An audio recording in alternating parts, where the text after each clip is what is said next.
Good morning, mga kapatid. So, praise God dahil ngayon sa panahon na ito, kasama po natin ang ating mga kapatid na kababaihan. So, napakasarap pong umawit sa ating Panginoon. Lalo na pag alam po natin, nakasama natin ang ating Panginoon. Ngayon, kung meron pa kayong mga Biblia or sa cellphone, pwede niyo pong mabuksan ang 2 Corinthians chapter 5 verses 17 to 21. Sabi nito, therefore, if anyone is in Christ, the new creation has come. The old has gone, the new is here. All this from God, who reconciled us to Himself through Christ and gave us the ministry of reconciliation. That God was reconciling the world to Himself in Christ, not counting people's sin against them. And He has committed to us the message of reconciliation.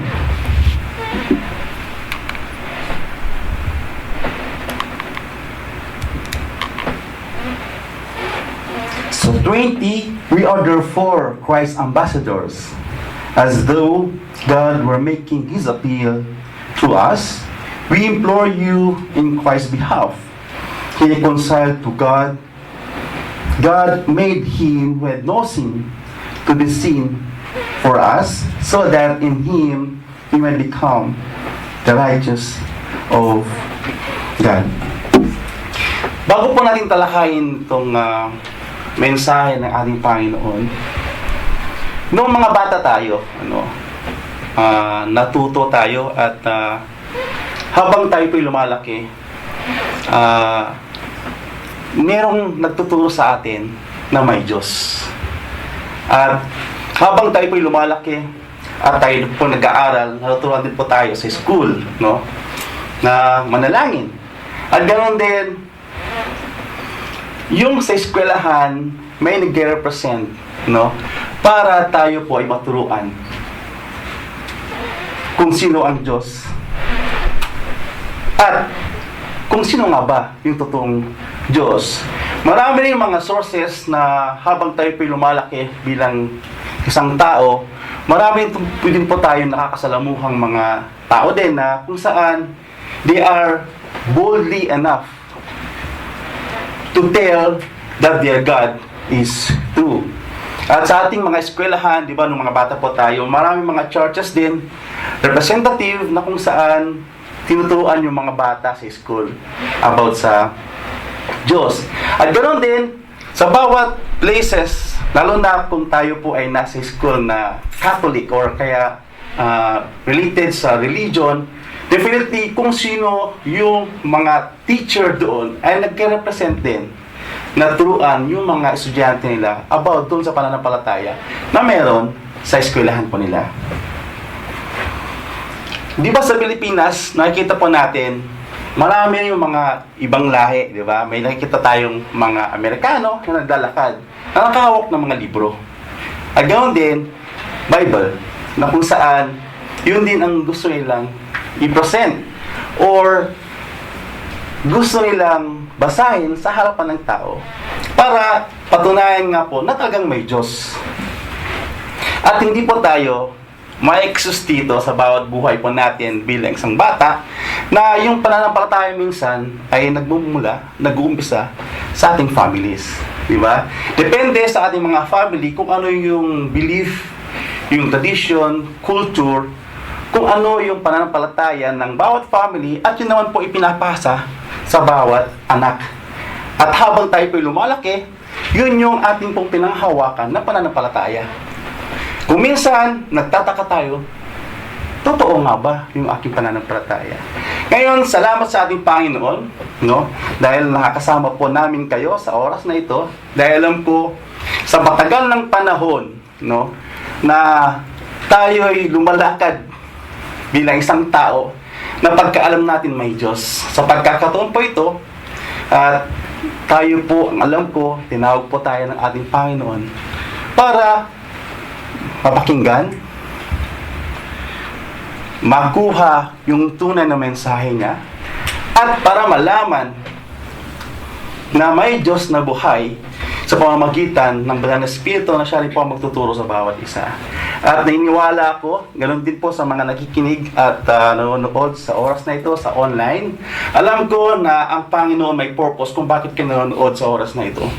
Dahil gusto niyang ipakita, ipaalam na ang Diyos na buhay ay talagang nag-i-exist. At ngayon sa panahon na ito, tinawag po kayo dahil mayroon gustong ipagawa ng ating Panginoon sa iyo na nakikinig at nanonood, ay gawin din sa bawat isa. Alam niyo po kung ano po yun? Tinawag po tayo sa kanyang gawain. No? Tinawag po tayo para sa kanyang kalulatitan. Kaya, ang ating pong pamagat, sa oras na ito, tinawag ka bilang Christ Ambassador.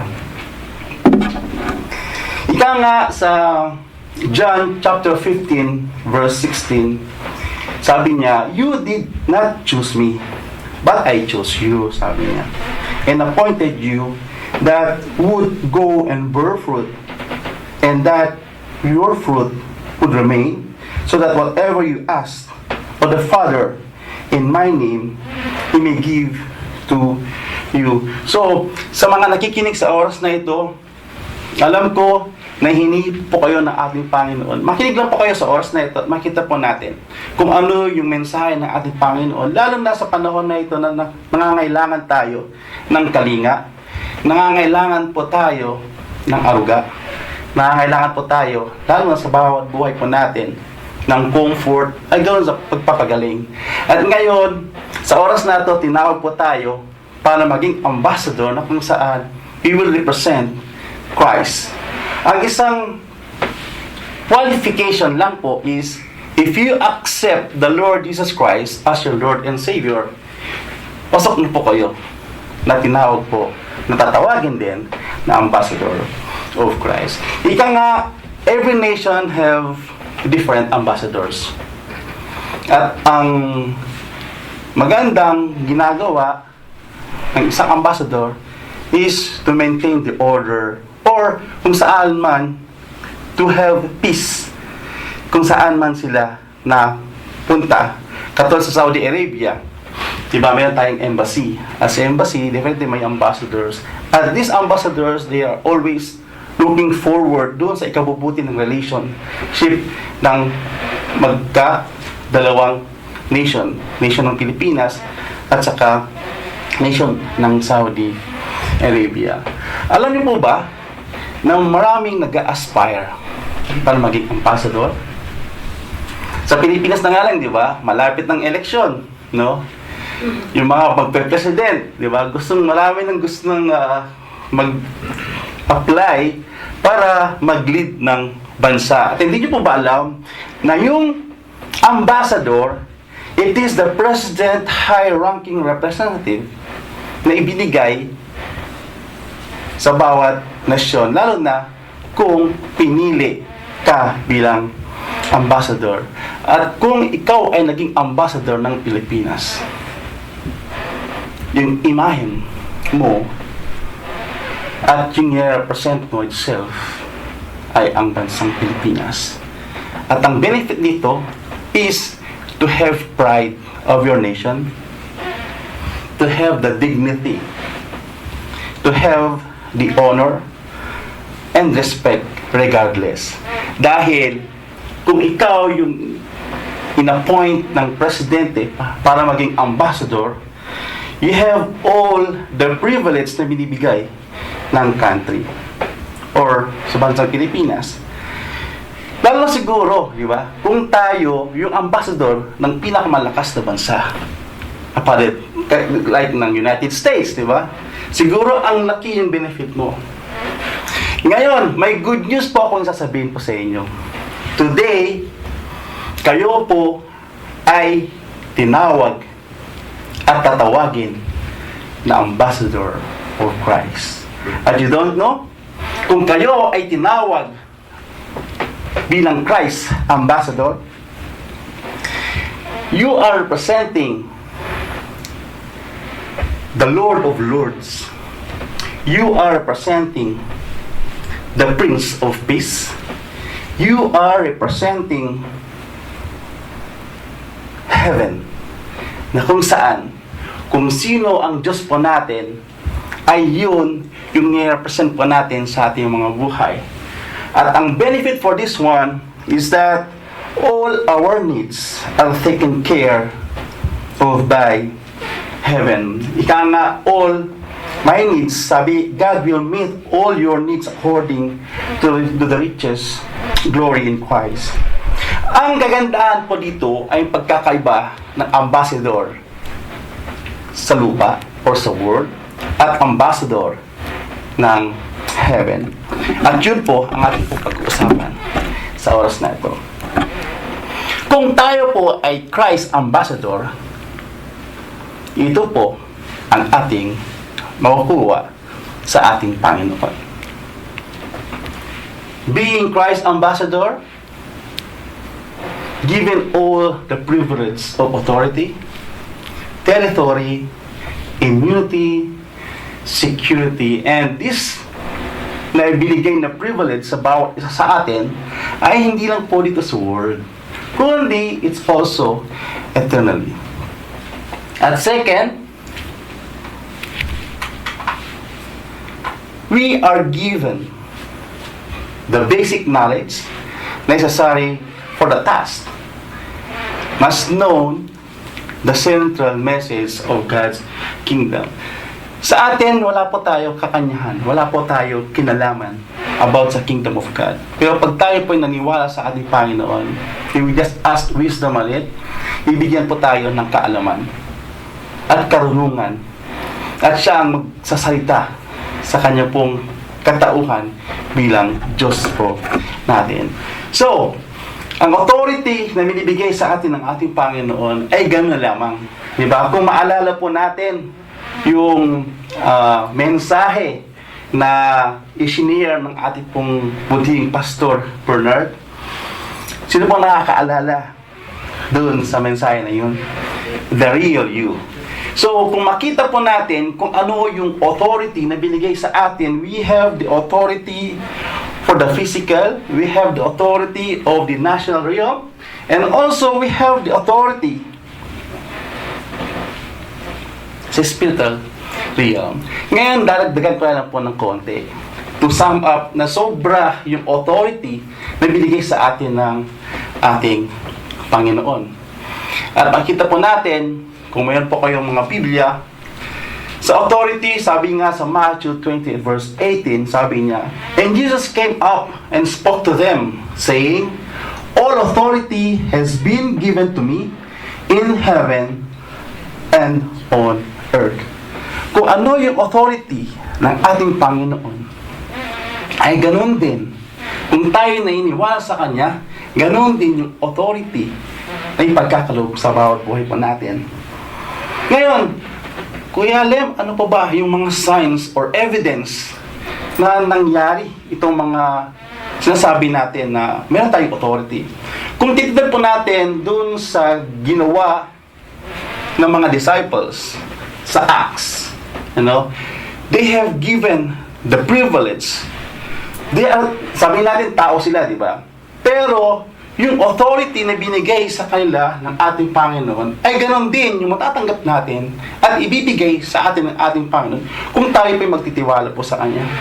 Kasi alam po natin, ang ating pong Diyos ay hindi po siya nagbabago noon, ngayon, at magpakailanman.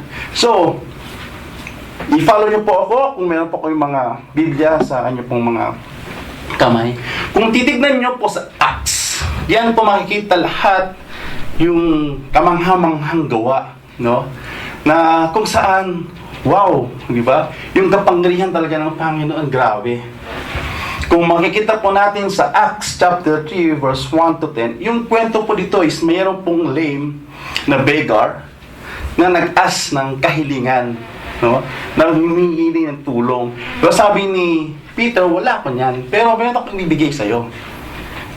So, ang ginawa niya, pinagaling niya ngayon itong lame na ito. At ganoon din, sa Acts chapter 5 verse 12 to 16, yung many signs and wonders done ng mga disciples. Katulad na lamang yung Peter that crosses over the sick people, pag natamaan lang ng shadow ni Peter, yung taong may sakit ay gumagaling. So nakita natin, we have the authority over sickness. At hindi lang po yan, sa Acts pa rin, makikita po natin kung gaano na lamang ginamit ng ating Panginoon si Paul, how to cast demon doon sa bata na nagpapalimos at gumagawa rin ng mga miracles, na kung saan pinalayas niya yung demonyo doon sa katauhan ng bata. Sino po nakakaalala kay Eutychus? Doon sa time na si Paul ay nagpapaalam na, at the same time, yung binabanggit niya yung kabutihan ng ating Panginoon, sinashare niya yung Word of God, at merong bata na nakaupo doon sa bintana, at nakatulog. Yung bata nahulog at namatay. But because yung kapangyarihan na binigay sa kanila ng ating Panginoon to the life of Paul, yung namatay po ay binuhay ng ating Panginoon. You want evidence sa present po natin ngayon? Sabi nga kanina, marami pong mga kapatiran na nagkasakit ng COVID, but we pray for them. Gumaling po sila. Kung makikita nyo po yung whiteboard natin, we are privileged kung kasama po tayo sa mga prayer warriors, na kung saan sa whiteboard na yan, marami po tayong naisulat na prayer request, naisulat patungkol sa kasakitan, naisulat patungkol sa kawalan, yung mga hopeless na walang trabaho. Meron din yung mga naisulat patungkol dun sa gusto nilang inaasam na makamit, lalo na yung makakuha ng card para sa pag-stay nila sa Saudi Arabia. Patunay po yung whiteboard na ito na marami pong naisulat dyan na wala na ngayon, dahil God gave us the authority na kung saan ipinalangin ng mga to at ibinigay ng kasagutan, ibinigay yung kagalingan sa mga tao na ating pinalangin. Praise God, dahil nga nakasama po tayo doon sa panalangin na yan, kung saan pag nakita po natin kung gaano gumagalaw ang ating Panginoon sa panalangin po natin, definitely you will not miss the authority na binigay sa atin ng Panginoon. Amen po ba? Di ba yung ba sa atin walang trabaho, but we pray for them at sila po ay nagkaroon ng trabaho. Kaya huwag po tayo mawala doon sa presensya ng ating Panginoon, dahil gustong-gusto na ng Panginoon na patuloy na nasa presensya po. Yan po tayo. At salamat sa presensya po ng bawat isa na patuloy po nandito, na patuloy na nakikinig, patuloy na nagpapagamit, at nakita yung kapangyarihan na kung saan ginagamit ng Lord for us bilang living testimony sa kanyang gawa, sa kanyang kabutihan sa bawat buhay po natin. Second, the territory. Kung makikita po natin dito sa John 14 verse 1 to 3, sabi dito, let not your heart be troubled. Believe in God, believe also in me. In my Father's house are many rooms.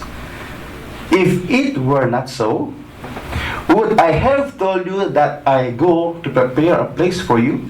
And if I go and prepare a place for you, I will come again and will take you to myself, that where I am, you may be also. So we are not wanderers, mga kapatid. Pag tinanggap po natin ang ating Panginoon, check yung assurance at yung hope po natin na merong mansyon sa heaven na naghihintay po sa atin. Hindi po magandang pangako kung tayo po ay may pananampalataya sa ating Panginoon. Our home is heaven, ika nga. So, if our home is heaven, and God called us to be an ambassador, definitely you are the ambassador of heaven. Diba? Sabi nga sa 1 Peter, sabi ito, chapter 11, verse 11 to 12, Dear friends, sabi niya, I urge you as a foreigner and exile, sabi niya, to obtain from sinful desires which wage war against your soul, live such good lives among the pagans that, though they accuse you of doing wrong, they may see your good deeds and glorify God on the day He visit us. Ito yung kailangan po natin gawin bilang ambassador ng Panginoon, na maipakita sa mga tao kung ano yung kabutihan na binigay po sa atin. Kaya sabi natin, if you are the ambassador of Philippines, definitely hawak-hawak mo yung Pilipinas na ipinapresent mo. Kung example na lang, dito sa Saudi Arabia, di ba? Kung ang ambassador natin ito ay hindi ginagawa yung dapat nang gawin, hindi niya ginagawa yung tungkulin niya para ma-maintain yung peace and order. Di ba? Ang masisira ay hindi naman yung ambassador, di ba? Kundi ang masisira yung bansang Pilipinas. Ganon din tayo bilang tinawag na ambassador ng Christ. Kung tayo ay hindi po natin ginagawa yung dapat natin gawin bilang kanyang, sabi nga, friend, bilang sons and daughters, at tinawag na ambassador, definitely masisira ang kanyang pangalan at hindi sa atin. So, salamat na lang sa Panginoon dahil nandun yung assurance na kung tayo ay maniwala nga po sa Kanya, we have the hope at the assurance na mayroon po tayong territory na hindi po tayo na mawawalan. Next, the immunity. Sino nakakalala sa Romans? Chapter 6, verse 23. Sabi ito, for the wages of sin is death, but the free gift of God is eternal life in Christ Jesus Lord. Dito po natin makikita yung tunay na katapatan ng ating Panginoon. Sino sa atin bilang anak ng Lord na hindi nagkasala?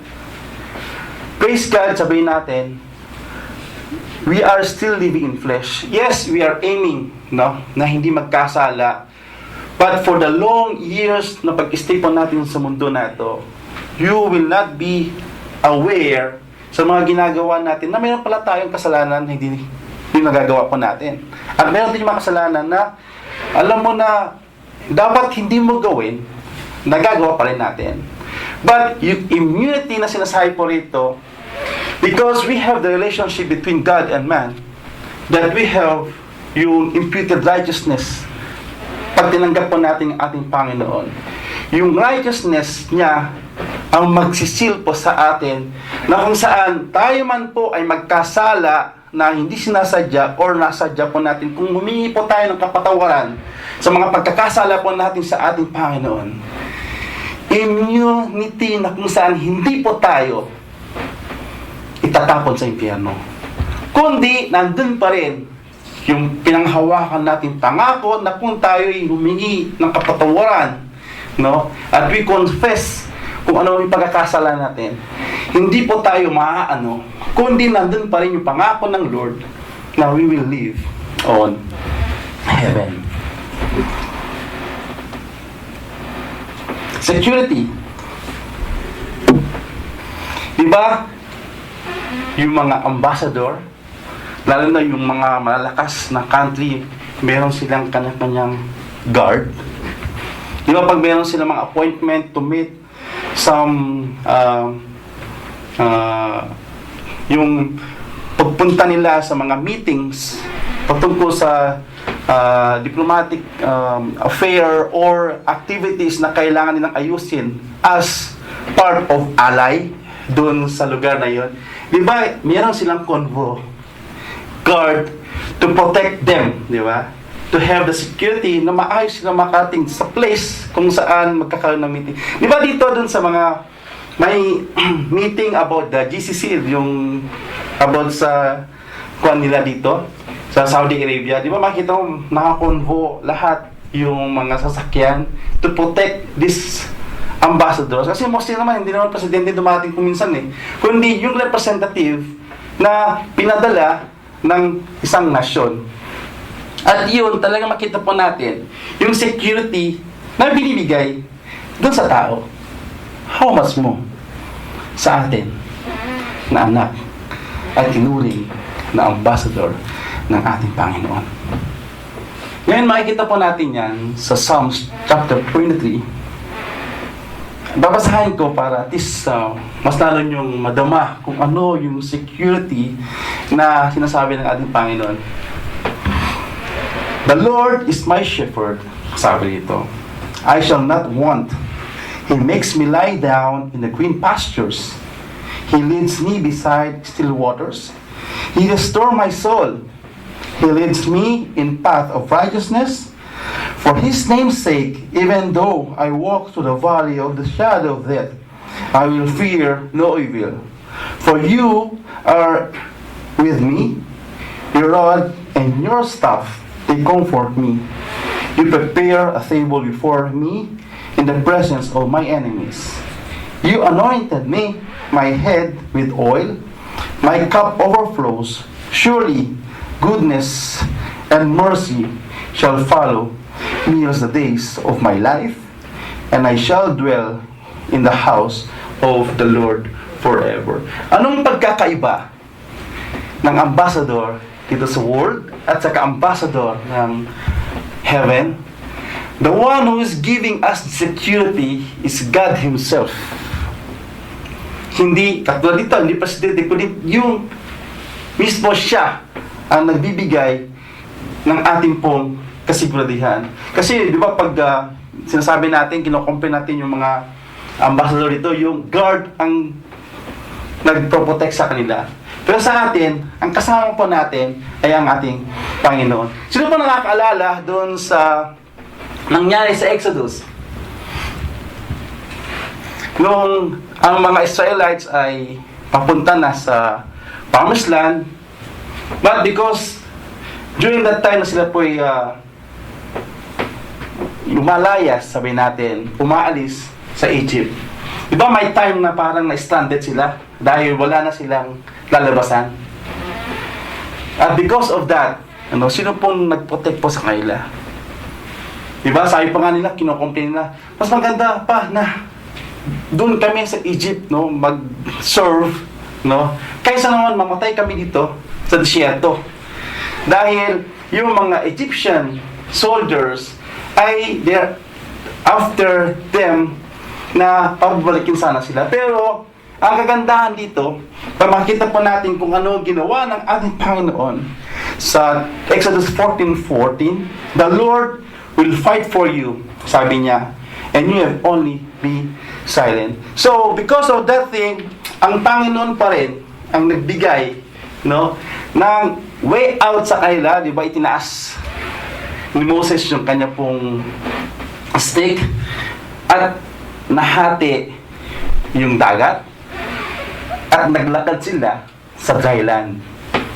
Nung nakaalpas na sila, ngayon dumating na yung mga Egyptian soldiers na kung saan, di ba, namatay sila, nalunod sila.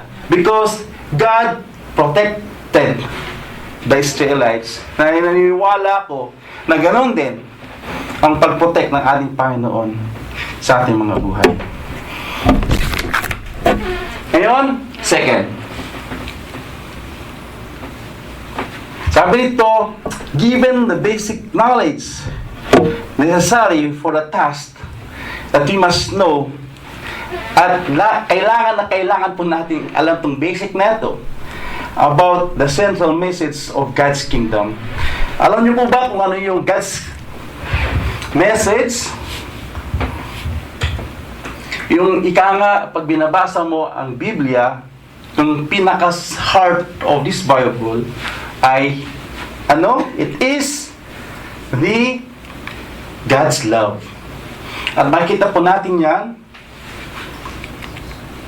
sa John 3:16. Ano pong nakasa dyan? For God so loved the world that He gave His only begotten Son, that whoever believes in Him will not perish. At Ephesians chapter 2 verse 8 to 9. Sabi dito, it is by grace you have been saved through faith, and it is not your own doing. It is a gift from God, not a result of works, so that no one may boast. At ikatatlo, napupunin po natin sa ating text.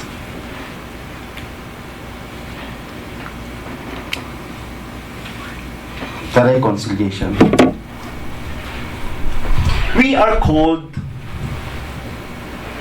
by Lord and asked us to be an ambassador. Dahil it is a mandate to us bilang naniniwala sa ating Panginoon.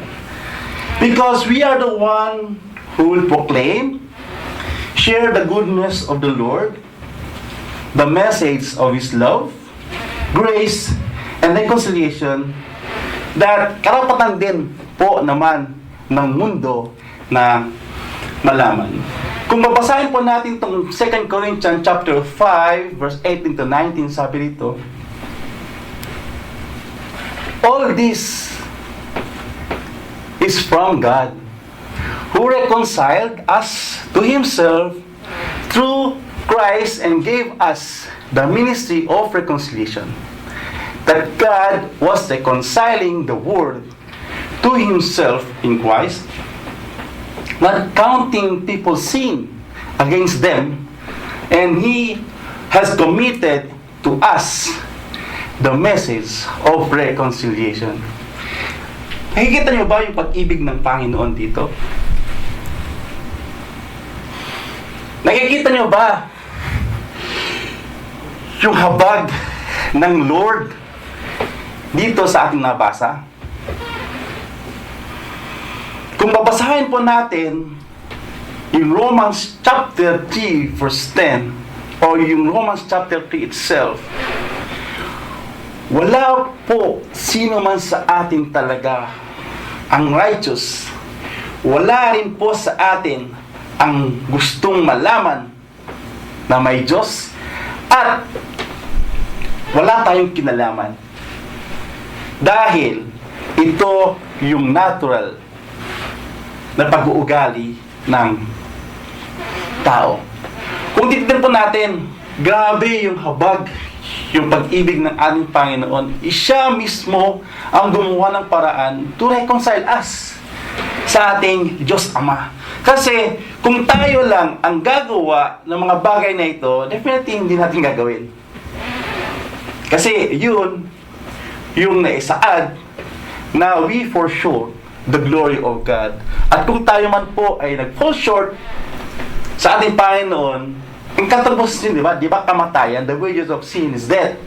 Pero ang kagandahan nun, because of Jesus Christ, of His righteousness na binigay sa bawat buhay po natin, na sana tayo po'y namatay doon sa pagkakasala natin, but God give His life to us as a redemption para makuha niya ulit tayo at hindi po tayo mapunta doon sa place na may gnashing of teeth, no? Yung gusto ng Panginoon na iligtas ka at bigyan ka ng karapatan na merong buhay na walang hanggan.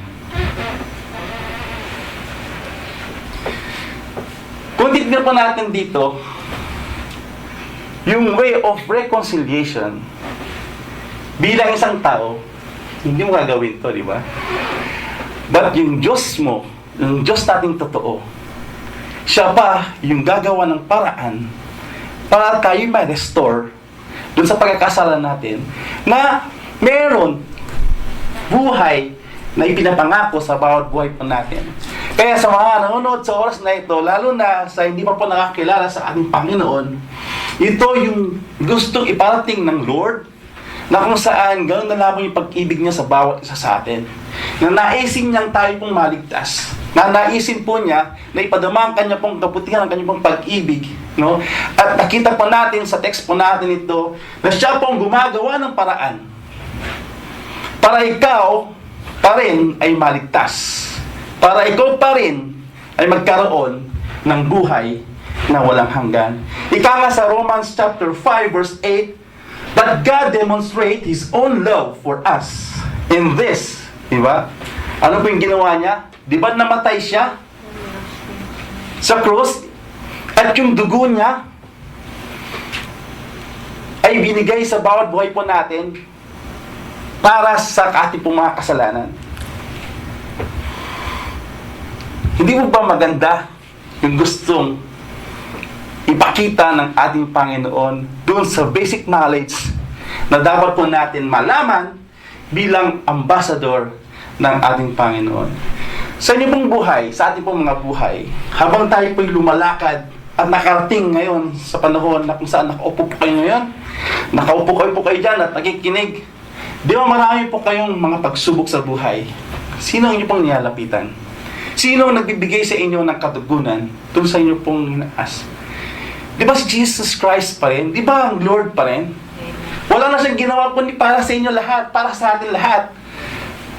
Di ba? Ang kagustuhan lang niya is ikaw, tayo, ay magbalik loob.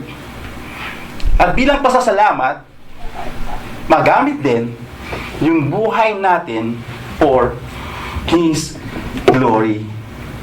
At ika nga, yung assurance, the best part na binigay niya sa bawat buhay po natin at isinulat pa sa John 1 verse 12, ika nga, yet to all who receive Him, to those who believe in Him, He gave the right to become a children of God. Diba? Yung habag niya, hindi ka qualified, sabihin natin, unmerited, yung habag, sabi, unearned, diba? Tapos ganun yung binigay sa atin ng Panginoon, yung grasya na lamang. Ika nga yung grasya na sinasabi sa Ephesians 2:8 na nabanggit ko kanina, undeserved yung divine forgiveness po natin, unmerited favor. But because kung tayo man po ay may pananampalataya sa ating Panginoon, ibibigay po lahat ito. Ika nga, for the by grace you have been saved through faith. And this is not your own doing. It is the gift of God and not a result of works, so that no one can boast. Grabe ang Panginoon, di ba? Grabe siya magmahal. Ano? Gina-justify pa niya yung pagkakasala natin kung meron po tayong pagmamahal at pananampalataya sa ating Panginoon. Amen? Si Jesus Christ na ang gumagawa ng paraan, lahat ginagawa niya para ma-reconcile, para ma-restore po tayo sa ating Diyos Ama. Ngayon, talagang hindi po tayo deserve, but because of love ng ating Panginoon, binigay niya lahat para sa atin. Kaligtasan, lahat na lamang, no? Para sa kanya pong nilikha na tayo, na ganoon lamang yung naisin niya, tayo pumaligtas po lahat. Nawa sa nakikinig ngayon, makita po ninyo kung ano po yung pag-ibig ng Lord at kabutihan na patuloy po niyang ini-offer sa bawat buhay, lalo na sa hindi pa po nakakilala sa ating Panginoon, sa mga nakikinig at sa mga nanonood sa oras na ito. Praise God, dahil alam ko sa mga tao na nandito sa harapan ng Lord ay naniniwala sa Kanya. Dahil ika nga, pag tayo po may pananampalataya, may paniniwala sa Kanya, you are called at gagawin yung para sa ating Panginoon. Ngayon, challenge.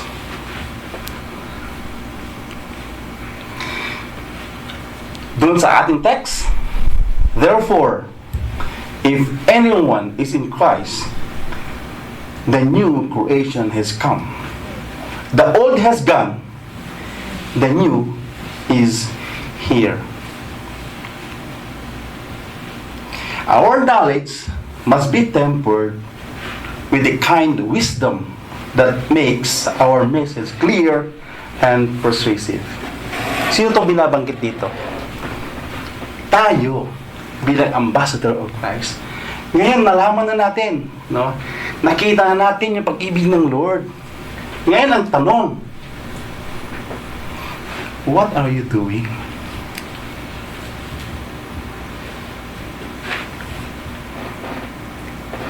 Mga kapatid, ulitin po natin. What are we doing? Bilang representative ng ating Panginoong buhay, what is our character? What is our attitude? Mabigat po ba yung tanong? Mabigat po ba yung challenges ng ating Panginoon? Are we still living pride of our life? Are we still enjoying the flesh of the eyes and the flesh of the lust of the eye and the flesh of ating pangkatawan? Are we still bitter sa oras na ito habang tayo po ay nasa harapan natin Panginoon? Are we still having the full anger?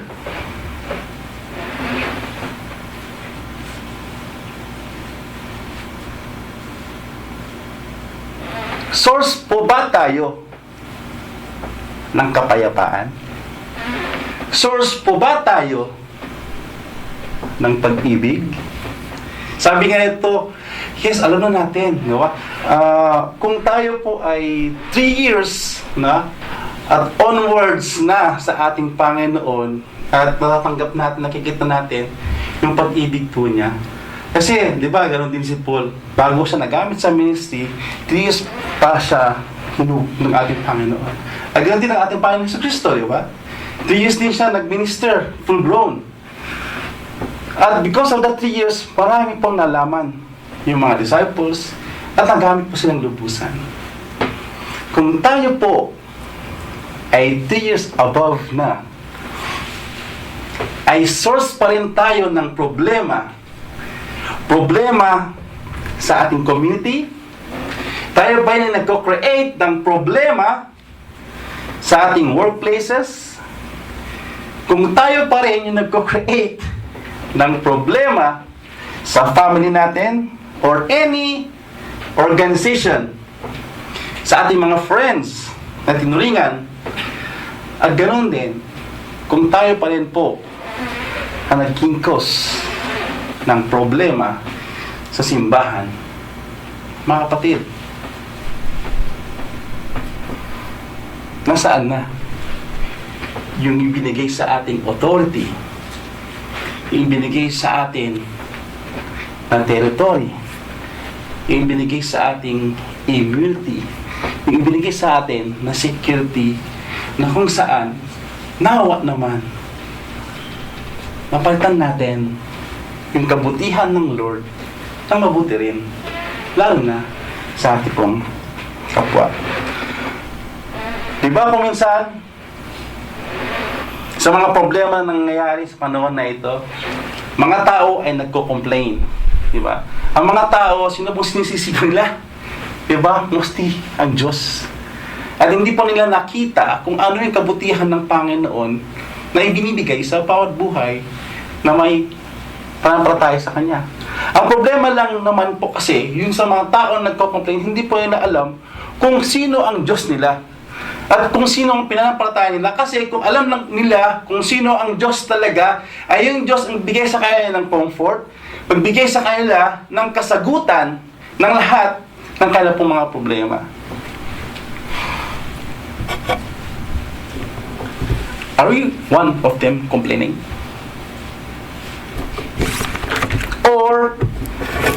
Are we one of them na nag-create din because of this ungratefulness, unbelieving? Di ba nagkakos siya ng division? Division towards God and division sa iyo. Ang ating Panginoon na nga lang siya yung gumagawa to reconcile us sa ating Panginoon Pero marami pa yung tao, ayaw yung ino-offer ng ating Panginoon, ino-offer yung pag-ibig, ino-offer yung buhay na walang hanggan, ayaw pa rin. So mga kapatid, kung ikaw ay nakikinig at nanonood sa oras na ito, nawa makita po natin yung kabutihan ng ating Panginoon, kung gano'n lamang yung pag-ibig po niya ibinibigay sa bawat isa. Ang isa pang tanong, are we still nasa state ng ating mga buhay na hindi nakakapagpatawad?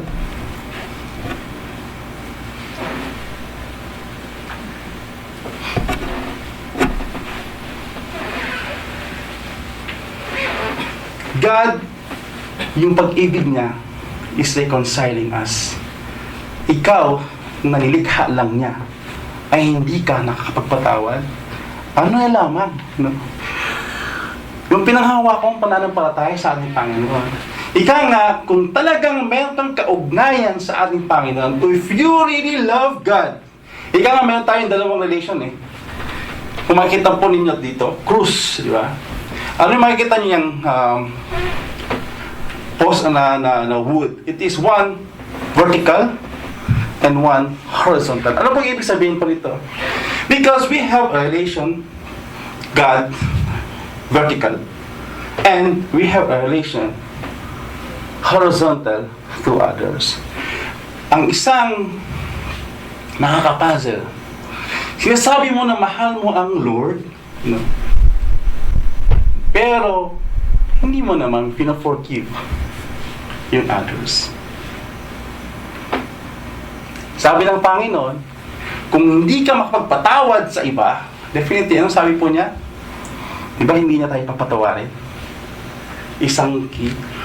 Ngayon, mga kapatid, at ganoon din sa mga nanonood sa oras na ito, kung meron po tayong bitterness, kung meron po tayong still, yung sakit na naranasan po natin, sa mga nagdaang araw ng ating mga buhay, isipin mo na lamang kung ano yung dinaanan ng ating Panginoon dito sa cross na Kalbaryo, na ikaw pinatawad na nagkasala sa Kanya, na hindi karapat-dapat, but because of His love, ibinigay niya na buong-buo ang Kanya pong buhay at namatay. At ikaw, dun sa relationship mo sa others, forgiveness lang hindi mo maibigay. So, mas marunong ka pa, makapangyarihan ka pa sa Diyos na nagpatawad sa iyo, nagbigay sa iyo ng buhay na walang hanggan. Sa simpleng pagpapatawad mo sa others, hindi mo magawa. At sabihin mo, mahal mo ang Diyos. Mga kapatid, kung sa oras na ito, na-feel mo yung bigat, makiusap ka sa ating Panginoon. Still, ika nga yung kamay niya, diba? Still waiting for you. Naayusin mo muna yung relasyon mo sa sinasabi mong Diyos. Kasi hindi mo kayang patawarin yung nasa horizontal plane ng relationship mo kung hindi ka maayos sa ating Panginoon. Kahit sabihin mo matagal ka na pero hindi ka nakapagpatawad, definitely hindi ka maayos. Kasi sa atin, kaya natin magpatawad kung nakita mo talaga yung tunay na halaga na ibinigay sa atin ng Panginoon sa cross of Calvary, na yun yung kapangyarihan na ibinigay sa iyo na authority para labanan kung ano ang meron sa atin. Diba? Yung nasabi na isinaya ng ating pastor, physical, spiritual, at yung natural. Anong nakalagay sa spiritual?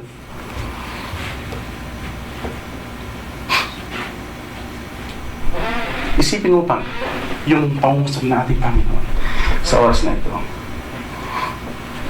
how we can offer what God wants us to do, being an ambassador, if we ourselves cannot give forgiveness and be reconciled to anybody who offended us. Kung titignan po natin sa text po natin, hindi ka tinawag o hindi nag-asayaw ng ating Panginoon na ikaw nagkasala, pumunta ka sa akin. Kundi, ay yung Diyos na sinaktan mo, yung Diyos na naipato, siya yung gumagawa ng paraan para ma-reconcile lang yung relation mo sa ating Diyos. Ngayon, sabi mo sa akin ngayon, sa ating Panginoon, Lord, siya kasi nauna eh. Tapos siya lumapit sa akin. Eh kung hindi sabihin ng Panginoon sa'yo, kaya mo ba i-restore at gawin yung pinapagawa mo? Di ba? Grabe yung revelasyon ngayon sa araw na ito. Kaya alam ko, nangungusap ang Lord sa bawat buhay po natin. Definitely, if we are still in our old self, how we can be Christ's ambassador if until then we don't like to be reconciled with God. Kung sino yung nagbigay sa ng buhay na walang hanggan, and He made everything for the process of reconciliation. So mga kapatid, salamat po sa inyo po pakikinig dahil makita po natin dito kung ano po ang sinasabi ng ating Panginoon sa bawat buhay po natin. Sa Colossians chapter 3 verse 12 to 14. Therefore, sabi niya, as God's chosen people, holy and dearly loved, clothe yourself with compassion, kindness, humility, gentleness, and patience. Bear with each other and forgive one another if any one of you have grievance against someone. Forgive as the Lord forgave you. And over all these virtues put on love, which binds them all together in perfect unity. So, pag makita pa siguro natin, kung for example, karatanggap ko lang sa ating Panginoon, definitely, maunawan pa ng Lord eh. No? Itong anak ko, marami pa siyang tsagalit. I will work for her life or his life. Still, hindi pa ako tapos. Pero kung matagal na, kung paging Kristiyano natin, na nakita natin minimum 3 years, na naninibihan tayo sa ating Panginoon, ginagamit na tayo sa ating Panginoon, no? Malamang natutunan tayo, no? Doon sa 3 years, kasi yun naman yung existence ng ating Lord, yung full blow na ginamit yung ibinigay sa kanyang komisyon, no? 3 years, at ganoon din, natuto yung mga disciples for 3 years. Kung tayo Kristiyano na 3, 4 din, enough na siguro yung paghihirap po natin. Kasi, kung titignan po natin, kung tayo nakapag-release na, nakapag-forgive na, hindi naman Lord na nagbe-benefit, di ba? Kundi yung tao na merong pride, yung taong bitter, yung taong full of anger. Siya naman nagbe-benefit eh. Hindi naman ng Lord. Kung siya man po ay nagpalaya, nagpatawad, at tinanggap din yung ino-offer ng ating Panginoon as part of the reconciliation that He want to restore. Sabi nga dun eh, the world itself, not only you na nakikinig sa oras na ito, yung world itself. Kaya, ang ating pong conclusion is,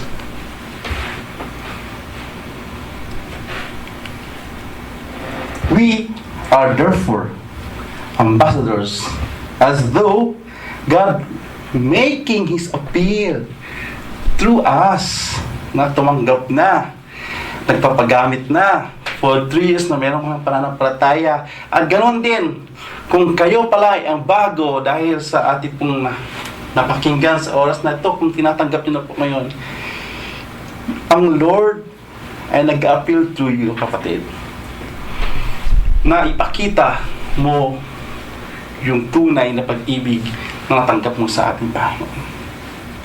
Ika nga sabi nito, we implore you on Christ's behalf. Sabi niya, be reconciled to God first. Kasi hindi mo nga kayang i-reconcile yung relasyon mo kung sinasabi mong may faith ka, pero talagang mababaw lang na hindi mo talaga na-reconcile. Kasi pag ni-reconcile mo sa ating Panginoon yan, free ka eh. Magaan. Kaya mong gawin. Di ba? Pero pag ikaw, sinasabi mong Diyos na mapagmahal, pero hindi mo naman ginagawa yung pagmamahal ng Diyos, ay definitely you are not reconciled. Definitely. Sinasabi mo lang na Diyos mo siya, pero yes, you are only taking the benefit, pero pag ikaw na yung sinasabing, oh anak, bigay mo na yan, di ba? Yung pag-ibig na yan. Pag-ibig mo na ibibigay, mag-isip-isip ka, baka panaw mo lang ay reconciled na po kayo ng ating Panginoon. Sabi nga nito, God made Him who had no sin to be sin for us, so that in Him we might become the righteousness of God. Mga kapatid, salamat po sa inyong pakikinig. At tayo po'y tumayo. Panginoon, alam po namin, natama po namin yung bigat ng responsibilidad ng bilang isang ambassador of Christ. At Panginoon, salamat dahil sa salita mo na ibinigay sa oras na ito. Hindi po kami excuse. Ako man o sino man po sa amin, Lord God, yung kabigatan ng aming pong dinadala. At Lord, hiniling po namin, give us, Panginoon, the power, yung authority po namin, na paglabanan po namin ang aming flesh. Yung sinasabi ng kalaban na hindi pa namin kaya, yung pinapagawa niyo nga po sa amin. Panginoon, we want to hear you, Lord God. Yung kagalingan na nagmumula sa iyong banal na Espiritu to heal us, Panginoon, na magamit, lalo na for your glory and become and being your righteousness. Panginoon, muli, salamat. At patuloy po namin tinataas ito sa iyong pangalan lamang sa patuloy na paggabay ng banal na Espiritu, at lahat po ay magsabi na